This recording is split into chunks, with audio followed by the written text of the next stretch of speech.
Hey fellow tennis nerds, today another person is going to trash me, a very good player.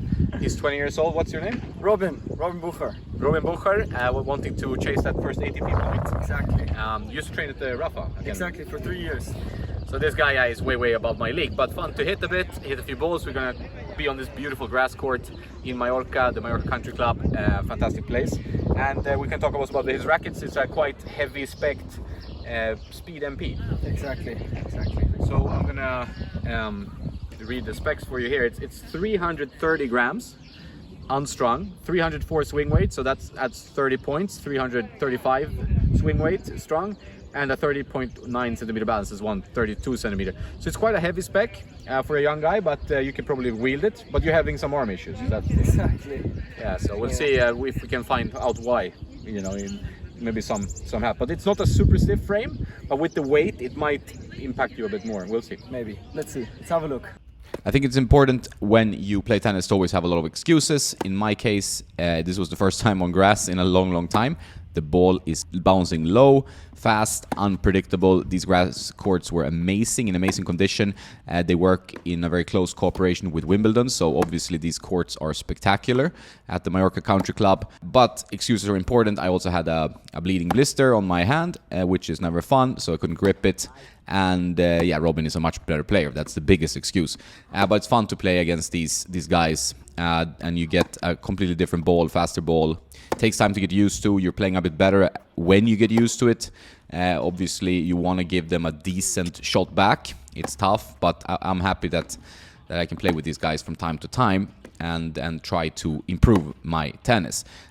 Robin had a racket issue, as he described, and we'll get into that. I brought 4 different rackets to this trip, and one Artengo, the customized Monfils racket. I have customized it to my specs, non-Monfils, and I really like that racket. I'm not alone. Most people I've handed it to. I really like the frame. 2 strong players here at the academy, for example, here at the country club. It's a very good racket. I also had the TF40, as you can see here, that I really enjoyed, the 1619 version, 305. And an Extreme Tour customized that Robin, I think, liked the most, and he played the best with. Here he's playing with the Artengo. And also a Clash 98 that is painted to look like the Swedish flag. Or some people think it's Boca Juniors, but it's actually the Swedish flag, which was the inspiration for the Boca Juniors colors. But yeah, so that one was a little bit more of a clay weapon because it's very spinny. We tried all different rackets. Robin wanted to see, he was kind of in a limbo with his racket a bit because he's having arm pain. He doesn't know exactly where it's coming from.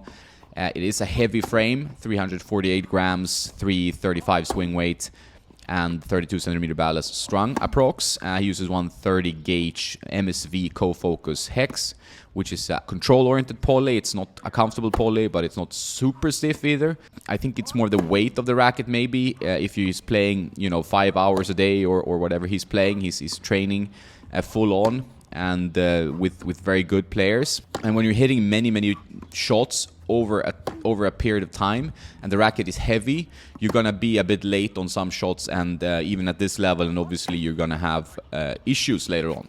That setup is a log to swing. I did try his racket. It was quite tough to use, not impossible, but it was tough to use, and he felt much more comfortable playing with the rackets I provided, especially the Extreme Tour. He also liked the Artengo. It might be a good idea to change racket for him. The interesting thing is when you get a racket from your coach, and I've consulted other pro players with this problem. They try their coach's racket or a friend's racket or a fellow pro's racket, and they really fall in love with the feel. They start hitting with it more and more, and something pops up, like an issue, whether it's an arm pain or some kind of performance issue. It's because you really need the racket to be tailored to you. I talk about this a lot in my videos, how important that is. And when you get a racket from your coach, no matter how good it feels, it can be not the best idea, because something might pop up in the end. This racket is something that's worked for this guy or girl for a long time. So I'm always a little bit wary when I hear of that story where you actually get a racket from someone else and you just take that spec, because this is the coach's spec. So we'll see if Robin can try something else. He did try my rackets against ATP 500, very hard-hitting guy, and then he couldn't really match it in pace. So a lot of these pros, they need a pace, pace, pace. They need power from the racket. It's actually quite funny that us mere mortal rec players play with control rackets in some cases when the pros are wanting as much power as they can get from the frame that they can still control. And they control it with excellent footwork, pace around the court, and topspin. And for most rec players, we can't develop that kind of timing and topspin. So when the racket is too powerful, the ball sails out while they can still control it. So that's kind of an interesting take. Pros definitely look for power these days, a lot more than ever before. And they can do that through adding swing weight, so the swing weight gets higher. For example, in Andy Murray's case, he has a very controlled frame, but the swing weight is 370. So that's pretty extreme. But then there are players who want a bit more power, a bit stiffer frame, bigger head size, but they go for slightly lower swing weight.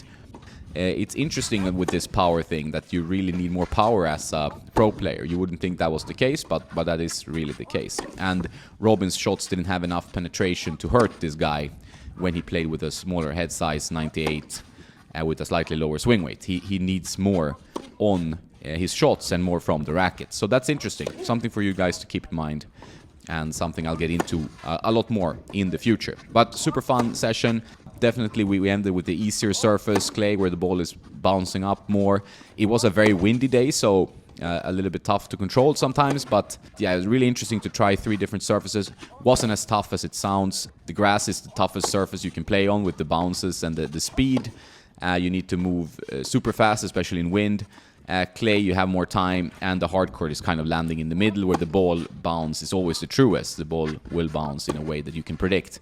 While also on clay, you know, you can get some really weird bounces at times, and you need to be moving your feet. Clay is definitely Robin's surface. That's where how he grew up and how he plays his best, and where he plays his best tennis. But for me, I'm a kind of like fish out of water on clay, because I grew up like on indoor carpet court. So we're all different, and that's really a fascinating thing in tennis. And it's fascinating also how much the surface makes an impact on your game and on how the game is played. So yeah, big thanks to Robin for playing with me, for allowing me to film his sessions and testing my rackets and so on. I always like to get additional feedback from both very advanced players and lower level players to really get an idea of what kind of rackets and specs work for certain players. And that's what I try to relay to you in the best possible way.